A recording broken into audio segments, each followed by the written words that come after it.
Bonjour, c'est Tony de Belge. Et il est beau, hein? Eh ben celui-là, on l'a pas reçu. C'est Gilles qui l'a acheté. J'aurais bien voulu en recevoir un comme ça. Non, on se retrouve aujourd'hui pour vous présenter la gamme de casques qu'on a reçus pour 2020. Oui, on reçoit des casques. Donc effectivement, vous me l'aviez dit, vous m'avez dit, Oli, le mec aux 1000 casques, etc. Oui, j'ai des casques et en plus je les garde. Donc étonnamment, ça ne fait pas hyper plaisir à mon épouse qui trouve que c'est pas très décoratif, alors que moi je trouve ça hyper décoratif. Alors, on va vous présenter les casques de cette année. Nouvelle mode. Nouvelle mode. Le vintage, on en a déjà parlé. Là, on est sur un casque, un intégral qui fait années 70 ou 70 pour nos amis français. Et en fait, bon, c'est tout simplement, c'est la nouvelle, on va dire, c'est la nouvelle vision de laser qui a décidé de rechanger une fois de plus, je ne sais pas pourquoi j'ai toujours une fois de plus ou une fois de plus, son fusil d'épaule et qui est revenu sur une gamme de casques assez simples et assez peu onéreux. C'est pas parce qu'ils sont peu onéreux qu'ils ne sont pas de qualité. Bon, effectivement, ce ne sont pas des coques carbone ou des coques composites haut de gamme, mais ce sont des coques de sécurité qui sont évidemment homologuées. Pour le look, ben, il y a eu vraiment cette recherche, par exemple pour ce petit côté sur piqûre, hein, que je trouve assez sympa. La visière, le système d'ouverture, fermeture est assez simple, comme dans les années 70. Mais bon, le principal, c'est que ça fonctionne. L'intérieur est, je ne sais pas si je vais pouvoir le montrer, Gilles, mais bien sûr, avec la technique actuelle, un petit intérieur capitonné et on en parle assez peu souvent, la boucle double D. Moi, j'aime beaucoup. C'est un petit peu plus compliqué à faire lorsqu'on met le casque, mais au moins, ça permet d'avoir toujours le casque qui est bien positionné et bien serré. D'ailleurs, c'est pas pour rien que cette boucle double D est obligatoire sur circuit. D'ailleurs, on peut le voir que sur le superbe casque que Gilles s'est acheté, c'est également la boucle double D pour justement, donc, pour vraiment chaque fois bien serrer le casque. Alors, autre casque que l'on a reçu, là évidemment, on change complètement de gamme, hein. On est bien d'accord. Là, on est sur un casque qui tourne dans les 200 €, le laser Orishi Vintage. Là, on est sur un casque qui est au-delà des 300 €. C'est le nouveau G-Creuse 2. On en avait parlé lors de la vidéo du salon. Ça, c'est effectivement mon casque de référence. C'est le casque que je mets tout au long de l'année. J'avais eu le G-Creuse 1. Ça, c'est le tout nouveau modèle qui a encore évolué au niveau du look, au niveau des ventilations, et qui a gardé tout le bon de l'ancien. Donc cette fameuse très grande visière qui vraiment se claque ici avec une espèce de petit aileron qui permet de rejeter un petit peu le vent, donc de vraiment avoir quelque chose même avec un casque jet, on n'est pas soufflé sous la visière. Bien entendu, la deuxième visière fumée à l'intérieur, donc toujours rétractable, etc. Donc c'est un casque, vraiment on voit au niveau aérodynamique, il y a un gros travail d'aérodynamisme pour justement permettre au casque d'être bien stable et d'être le mieux ventilé sans être trop bruyant. Alors le troisième casque que nous avons reçu cette année, c'est encore un laser. Là on est également donc sur la nouvelle gamme Rafale. Ça va devenir le nouveau casque officiel du SEB. Je dois encore le lettrer et puis il le recevra. Donc même idée, hein. Donc toujours un casque en deçà des 200 €. Hein. Vraiment le casque avec un très chouette look, bien profilé, etc. De chouettes aérations, etc. Et ce que j'ai trouvé assez sympa aussi, ce petit nouveau concept qu'ils ont développé chez Laser. Donc le petit truc rouge ici rappelle qu'en fait il y a déjà le casque est, on va dire, prééquipé pour les porteurs de lunettes, c'est-à-dire qu'on peut retirer ici des petits mousses et ça permet de vraiment glisser les lunettes sans être gêné.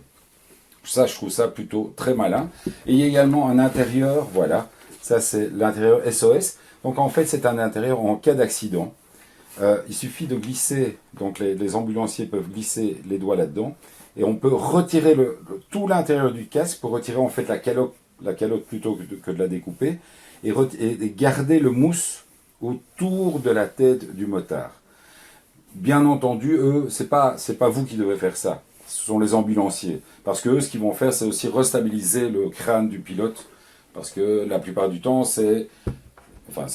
pas la plupart du temps, il est interdit de retirer le casque d'un motard accidenté. Il faut toujours attendre les secours. C'est pas vous, même si le gars s'étouffe ou n'importe quoi, il ne faut jamais toucher au casque d'un motard. On oublie souvent de le rappeler, mais c'est super important. Alors, vous l'avez vu dans la petite présentation de cette vidéo, on va parler la taille, est-ce important? Je vais donc retirer mon jeans et... Non, je déconne. On va continuer à parler des casques, bien entendu. Pourquoi? Parce que la taille, c'est hyper important. J'ai ressorti mon vieil Arai. Alors ça, c'est un de mes tout premiers casques. Il est quasiment neuf, il a une petite trentaine d'années.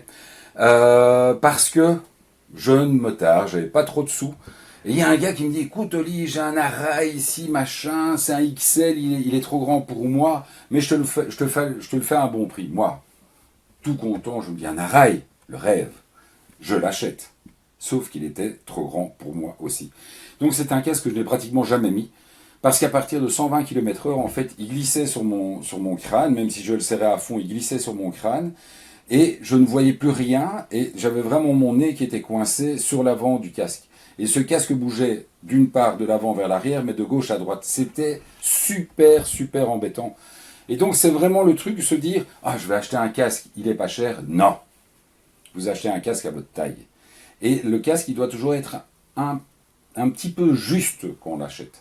Juste au niveau des joues, parce que vos joues, elles peuvent s'écraser. Par contre, si vous achetez un casque et qu'en le mettant, vous vous rendez compte que ça vous serre le dessus du crâne, là, normalement, l'un ou l'autre vont céder à un moment donné, ou le casque ou le crâne. Mais il y a peu de chances que ça se mette ensemble.